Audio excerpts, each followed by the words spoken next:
about the process and everything. So, how to begin?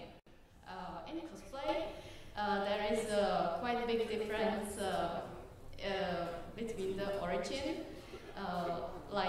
If you have origin from the real movie or from the PC game where the characters are animated, or from cartoon.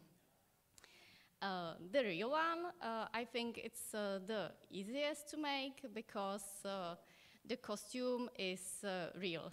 So it means that someone made it before you, and you can see the fabrics, you can see the structure really closely because, for example, there are a lot of photos or references of the costumes, or the costumes are usually, or not usually, but often somewhere exposed, so you can find a lot of photos. And also you can see where the seams are, you can see how the fabrics behave because it's in a real time usually. On the other hand, if you have the original animated or cartoon, there are quite problem because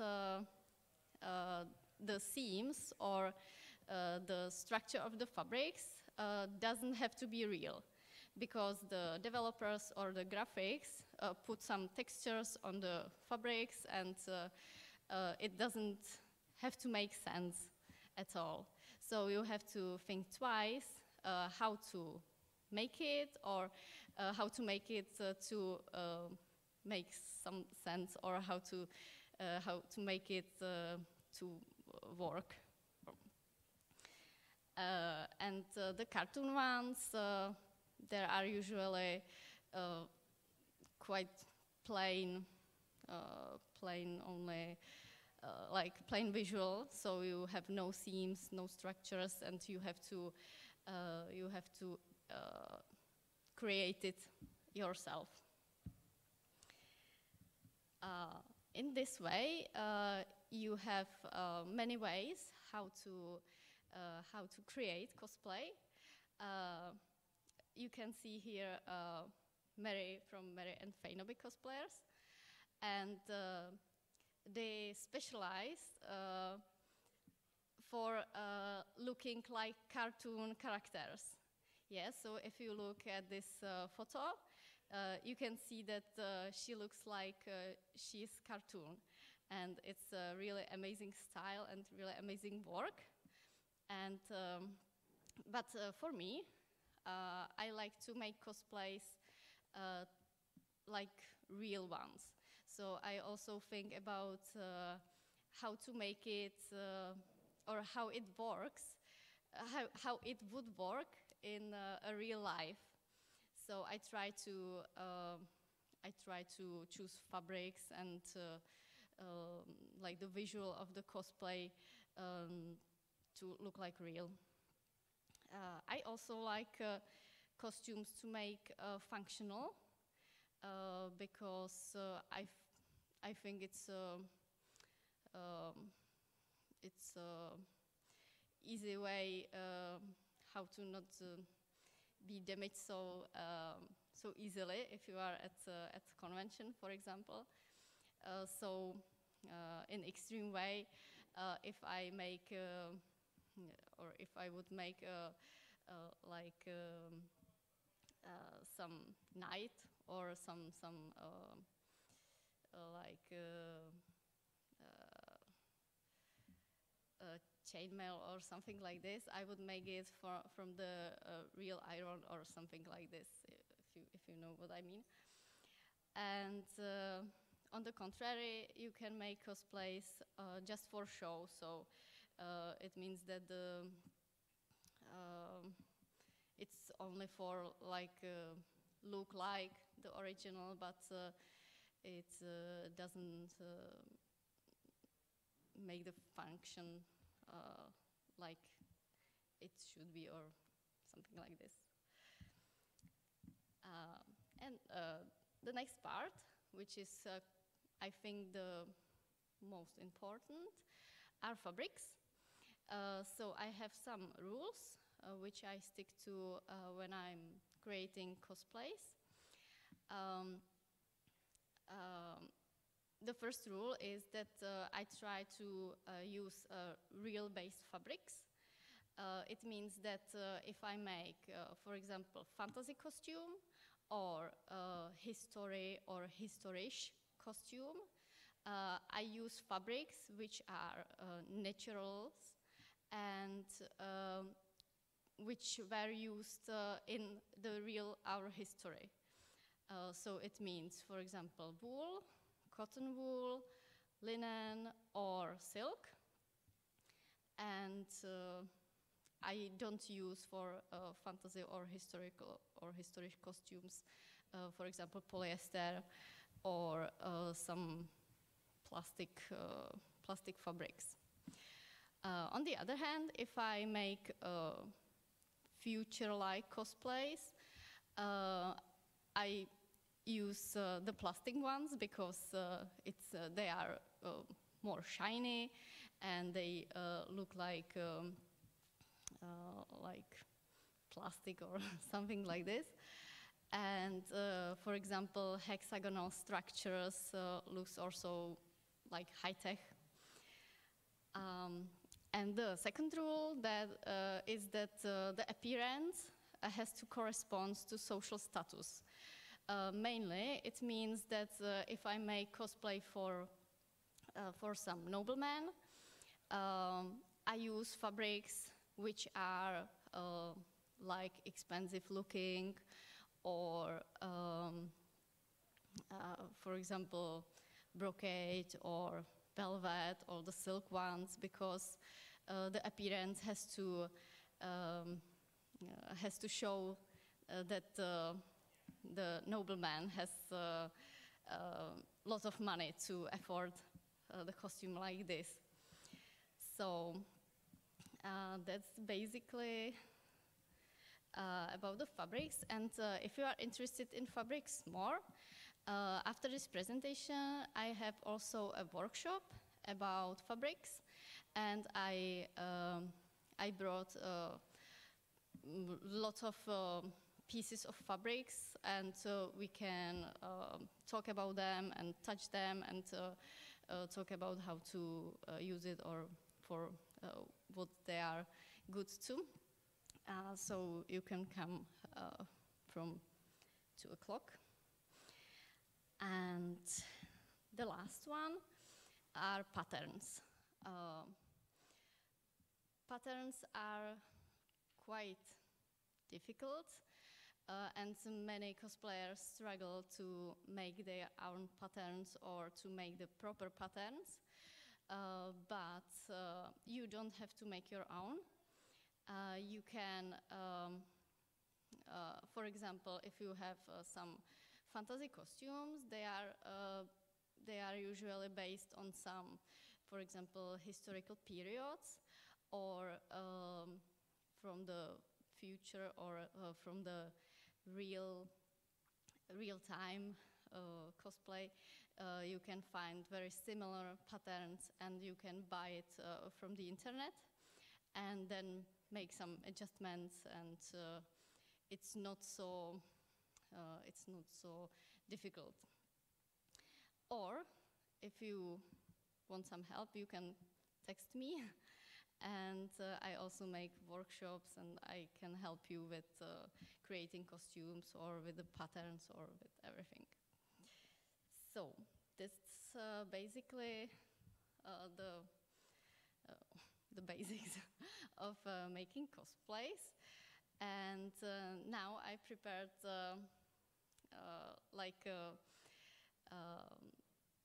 this information I told you, you can use also for creating cosplay from My Little Pony universe.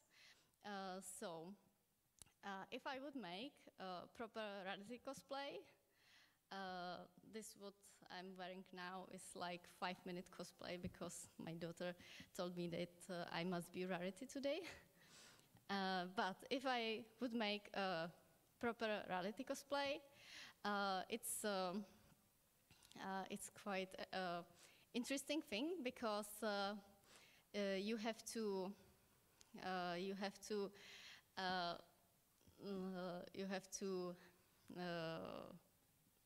you have animal-shaped cosplay or animal-shaped character, and you have to, or I would make it like a humanoid.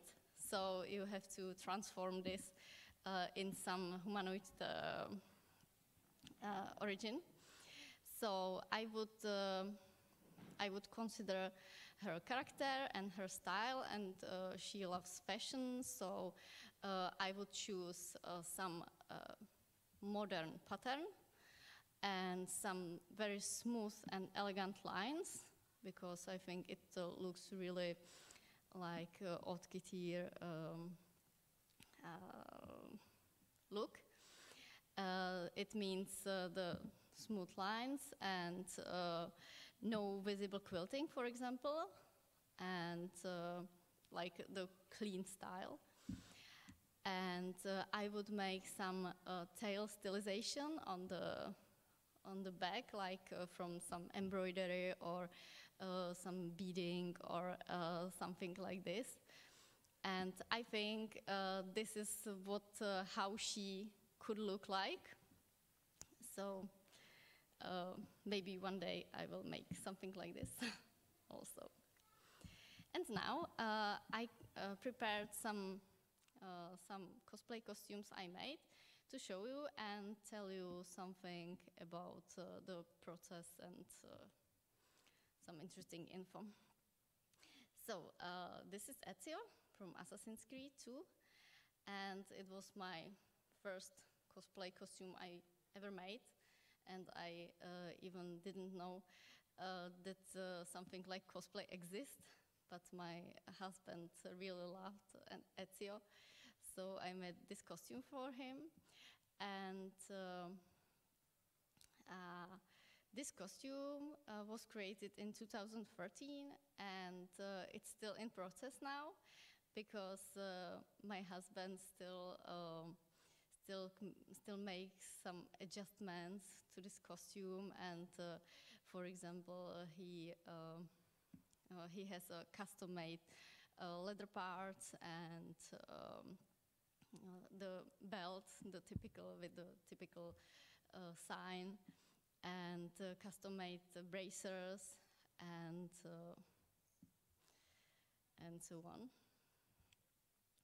So this is basically our most expensive cosplay. So you can see the prices only for the materials, and it's quite a lot. This cosplay is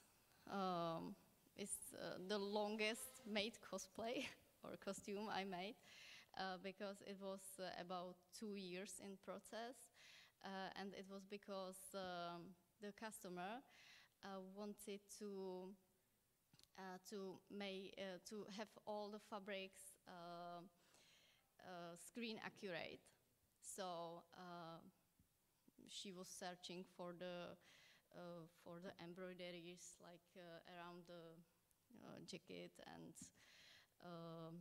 the corset is from I think from the real fabric which was used in the film or in the series. And because we couldn't find the proper fabric with the plastic points on it, we bought a white one, and we decided to dye it in the perfect color. So we made some dyeing session, and we mixed some, I think, three colors to make the proper one. And then we put the small pieces of this fabric to find out how long has it been dyed to the proper color. And then we realized that the point stays white. So in the end, because we had 6 meters of this fabric, so we decided to buy another acrylic color, and she, in the evenings, dyed every single point one by one by hand. So it was quite quite long-lasting process. Also, you can see this costume is like historical based. So you can see all the layers of the costume, which are not visible, but they are there to make the realistic shape, like the big butt and the other parts. This cosplay is quite easy to make for me, because I used a lot of civil parts, and this costume is made like a functional one. So the original character is like bowman, or how to say it, and I wanted to make the parts like on the breast and the bracers to use it in a real archery. So this is a custom-made leather armor or something like this, and I also used it in archery lessons, so I like the functional one, cosplays. And we also made a YouTube series about how to cosplay for beginners. It's called Kostým, co s tím. Unfortunately, it's only in Czech, but if you are interested, there are a lot of parts about cosplaying, also like about role play, about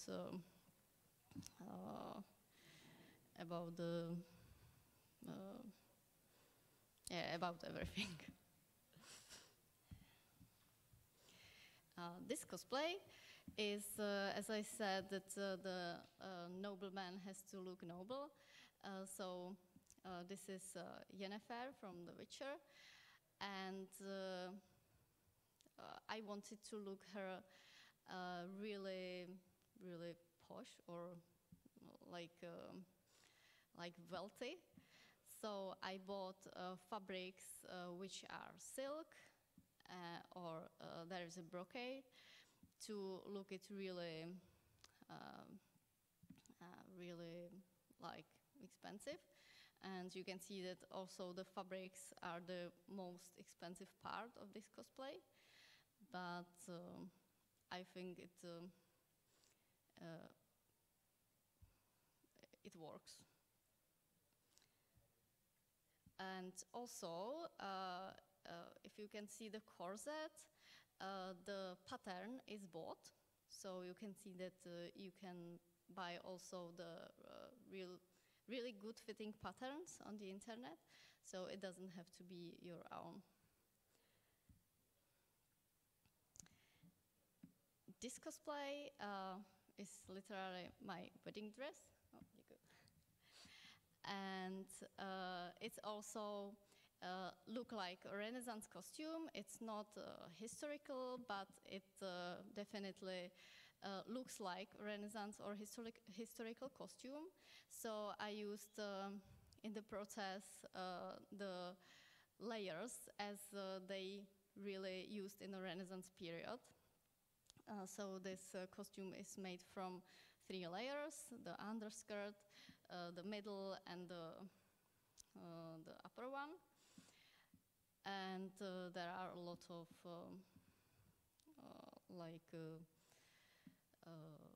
pearls and ribbons and so on.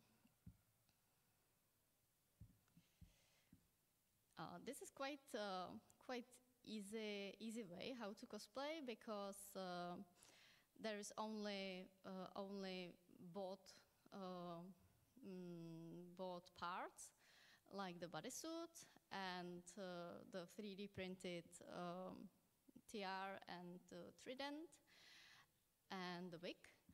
And I wanted to look like it more 3D, or yeah. So I bought lots of contours for the fabrics, and I made the hexagonal shapes like from this contour to make it more plastic or more 3D. So, but I think it could be made by everyone, and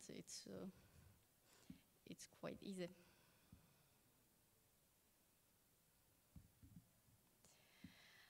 The next one is DAENERYS, and it was quite a funny backstory, because it was made for the school project, and this lady is their teacher, and the students made a lot of scales during the class lessons instead of learning. And then I put all the scales on the fabric and created this. So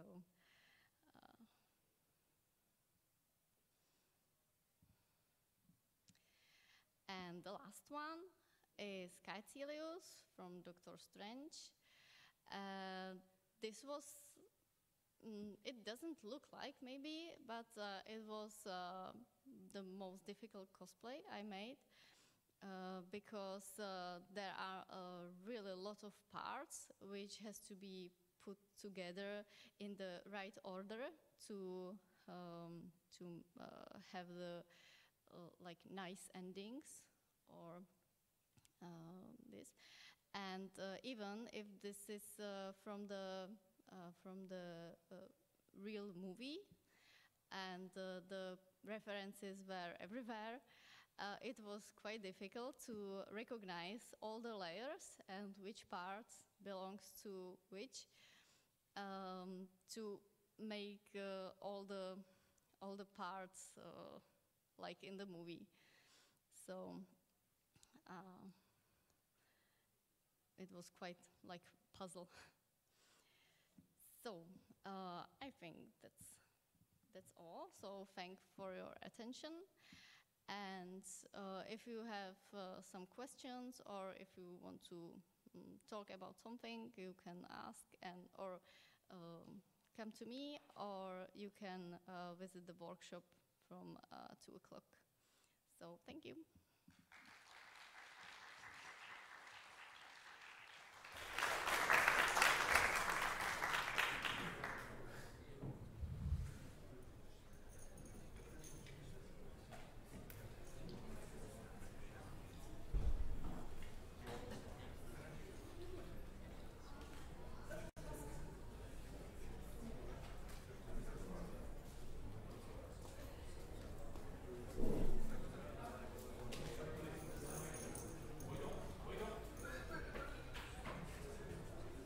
Okay, everybody, if anybody has a question regarding the cosplay, feel free to use the microphone right here. You can ask a question in Czech language, how I translate it, back to the book, or in English, and I can translate it in very worries. Go ahead. Hello, what is quilting? Quilting. Quilting, like in Czech or in English?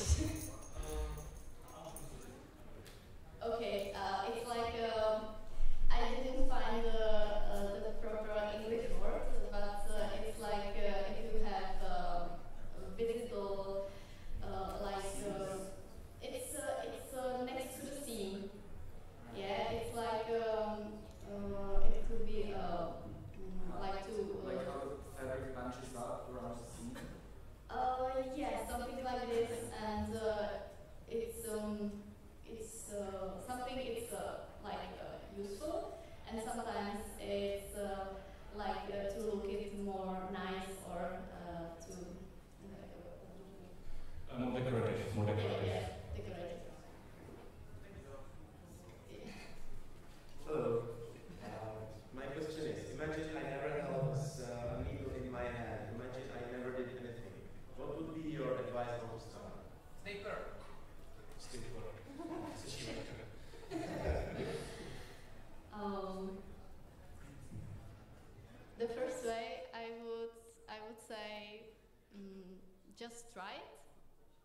and you will see what do you need to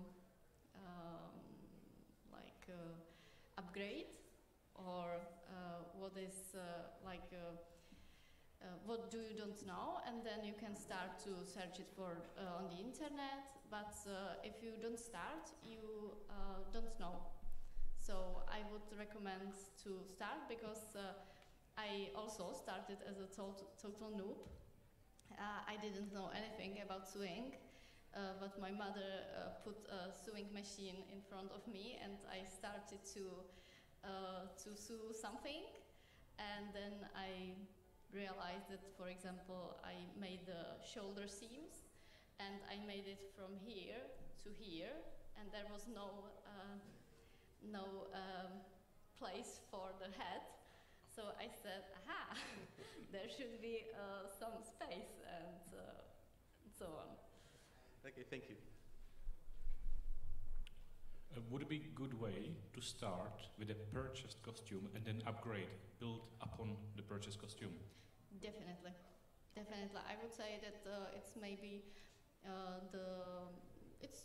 I think it's a good start, because you have something, and then you can put this and that on it, and you don't have to create it all. So I think it's very good. So you said that you teach, and so right, there are like 3 basic ways of going about costuming these days. I think like to learn for costumes to make for theater or plays and go for a school like that, or go into fashion design and learn fashion design. And now there's like a third like wave that's like sideways from that, cosplay, right? So do you see like these different interests merging, and the kids and people today that would be interested in fashion design also going into cosplay and so on? Oh, I didn't catch the point of the question. So right, if you have students that are both interested in being a fashion designer, but also cosplaying, and have these interests coincide, because if the communities that you see from the different schools, you know, if you have a school for fashion designers, if they are also interested in cosplaying. Like, you mean if it's usable to mix it together, or? Okay, say it in Czech. I'll translate both of you guys. Jestli protože jsou studenti, kteří tradičně jako studovali školy pro fashion designéra, že jo, a to je něco jiného než cosplayer, řekněme. Jo, že plno cosplayerů k tomu jako přichází jako z boku, že si chtějí udělat kostým z filmu, ale učí se dovednosti někoho, kdo by se učil na designéra, buď na designéra nebo na kostyméra do filmu a do divadla. Tak jestli ty lidi na škole jsou taky, se dneska taky zajímají o cosplay, nebo je to furt jako oddělený? I don't really know, because I haven't been to this school, but I know some people from the cosplayers who started to study school like this. But I think it's more like that if you study for fashion designer, it's more like to create your own models or something like this. But in a cosplay, you have the design, so you only need to transform it and to create it in the real. So I think it's more about the technological or technologies of the sewing. I think it could be like together or put the missing parts. It can inspire each other. Yeah, definitely. Thanks. Plus, I can add to it, I don't think cosplay is currently still a valid career path money-wise, because you won't be able to make enough money through the cosplay to actually cover your expenses for flat, etc. Or has it changed? Yeah, I'm not sure, because the cosplay making or the sewing is only like a part-time job for me. But I think that yeah, it's difficult to say because the cosplays are very special. So I also make like modern clothes or like normal parts of people clothing. But if you make like for film or for these big instances, For theaters, for movies, for TV shows. there are definitely another budget, like for fan cosplayers, for example. Okay. We appear to have a question. Hi, so my question is simple. I've heard about controversy about like when you have historical costumes, sometimes even fantasy costume, it shouldn't be machine sewn. So my question is, what's your opinion? Like, is it okay to use machine for historical costumes? Or is there a costume you actually had to do the whole thing in hand? It's a quite interesting question. I think that people who do a living history, like really historical costumes, they usually sew it by hand. But if I consider that in the history they made everything in hand, but they were much more skilled than us, so the handmade sew or the seam looked like very similar to our sewing machine. Yeah, because they were so skilled, they did it every day and the whole time. So our handmade sewing would definitely doesn't look like their handmade sewing. So I think, for me, I think that cosplay should be like fun. So I wouldn't make any trouble with something which I don't know or don't want to do it. So I think the most important is to make it like for fun. So to be suitable for me. Yeah, thank you. Do we have any more questions? Nějaké další otázky? We can translate, přeložíme. No? No?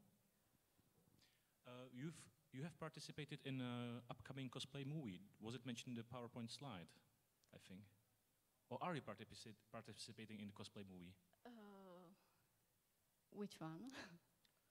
Oh, right, okay. So there appears to be a cosplay movie being created in Czech Republic. I remember it was shot at one of the castles. I think this guy knows. No, it wasn't. Oh, you're not, okay, never mind. No, it was only like a photo shoot event. So, but maybe it could be in the future. So maybe we will see this costume. And at which other event will we see you next time? For example, in Czech Republic. This is more towards the Czech people, I suppose. Like you mean some convention or something like convention, this? yeah.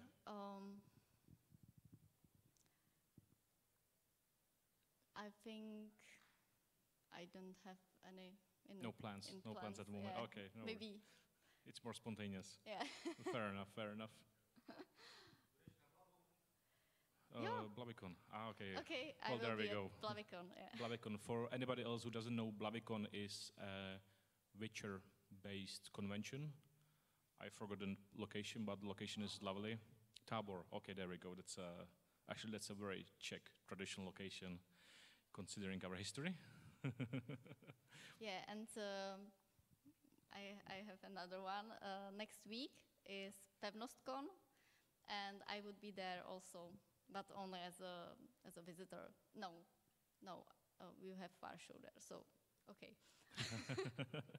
Yeah, for those of you guys who are staying in Prague for another week, so the next weekend there is another convention more towards the fantasy genre. It's not a specific fandom, it's a general one. So feel free to come as well. It's called PevnostCon. If you catch the guy with the orange shirt, he will tell you where to get it. Or is it red shirt? I don't know. Yeah, he's very happy about that now. Yeah, he's not gonna talk to me for the rest of the day. We don't appear to have any more questions, which means we can close the panel. If you guys are happy with that.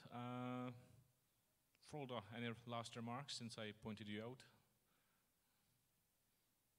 Wonderful. So thank you very much for attending. Thank you very much for presentation and for all the answers. Okay, Please thank you for inviting me. Please give a round of applause for Verča. Thank you. Thank you.